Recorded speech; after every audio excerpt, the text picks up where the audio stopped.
Hello everybody, my name is Kagalovska and I'm happy to greet you on my YouTube channel. Today we are going to paint a girl with a dark toned skin color, and to start with I have mixed color for the skin, adding to the browns some violets and ultramarine blues. I have chosen the color that I like for the skin and I took my favorite brush and started the first wash. So I tried to make this quite quick so that I don't have hard edges on watercolor as I add the second layer.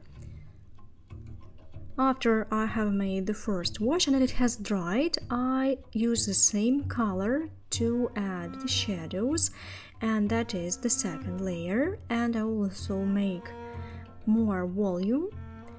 I work at once on all the face and lips and eyes, and I allow watercolor to dry before I apply each next layer, because each next layer has to dry before you go on painting, otherwise you'll get a dirty color. For the lips I used quinacridone red, that is. I use a lot of layers to make volume. Then I start adding brows and hair.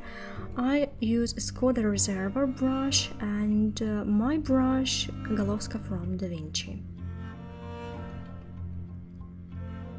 I add all the details. First I make the general spot of color and then add tiny details. Then I worked with flower. For the flower I used pearl orange for the base wash, and then I have added the second layer to add some volume. In the center I used the same color, but I made it more watery and more pigmenty.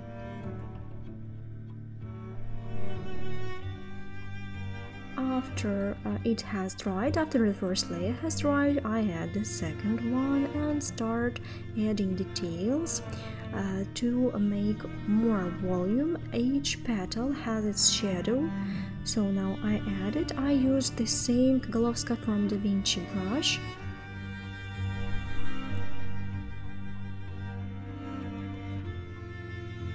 So when I have made all the petals, then I add more details in the center of the flower and start working with clothes, and I use a bigger brush for the first wash.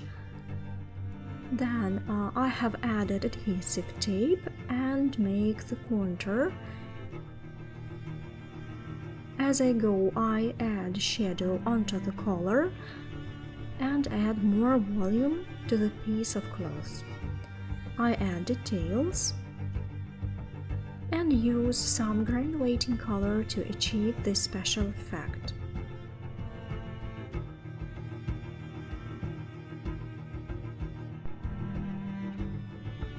I use the same brush, but I use different amount of water and pigment.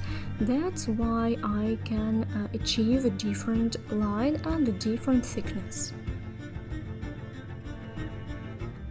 Then I start my favorite part, that's the background wash. For this I have created a tilt, put something under your painting so that watercolor flows downwards.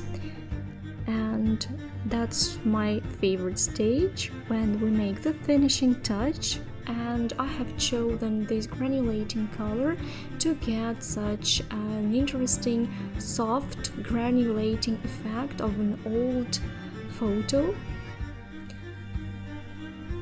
Make sure that the water doesn't dry, you don't have hard edges.